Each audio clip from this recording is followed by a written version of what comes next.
একটা গাছ পুরো পরিবেশটাকে বদলে দিতে পারে। আজকের এই ভিডিওটাতে আমরা বাঁশ গাছের 5টা উপকারিতা নিয়ে আলোচনা করব।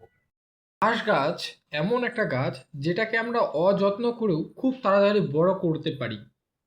এর যে 5টা উপকারিতা সেগুলো তোমাদের বলি।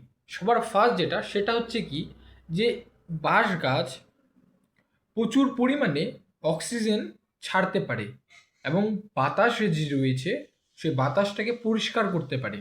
2 নাম্বার যেটা সেটা হচ্ছে কি, ক্ষয়রোধ। মাটির যে ক্ষয়রোধ আছে সেটাকে বন্ধ করতে পারে।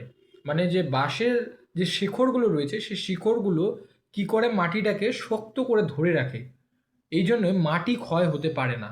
যেসব জায়গাগুলো দিয়ে নদী বয়ে গেছে বা খাল বিল পুকুর রয়েছে, মানে নদী যদি চায় তবুও মানে পার্শ্ববর্তী ক্ষয় করতে পারবে না। 3 নাম্বার যেটা সেটা হচ্ছে আসবাবপত্র। বাঁশ দিয়ে অনেক রকমের আসবাবপত্র, বাড়ির জিনিস আমরা তৈরি করতে পারি। 4 নাম্বার যেটা সেটা হচ্ছে জ্বালানি। জ্বালানি হিসাবে আমরা এই বাঁশকে ব্যবহার করতে পারি, উনুন, যেমন আমাদের রান্নার জন্য ও প্রভৃতি জিনিসের জন্য। 5 নাম্বার যেটা একটা ব্যবসা, একটা ভালো বিজনেস তৈরি করা যেতে পারে এই বাঁশ গাছের দ্বারা, মানে এই বাঁশ গাছের বিজনেস করে।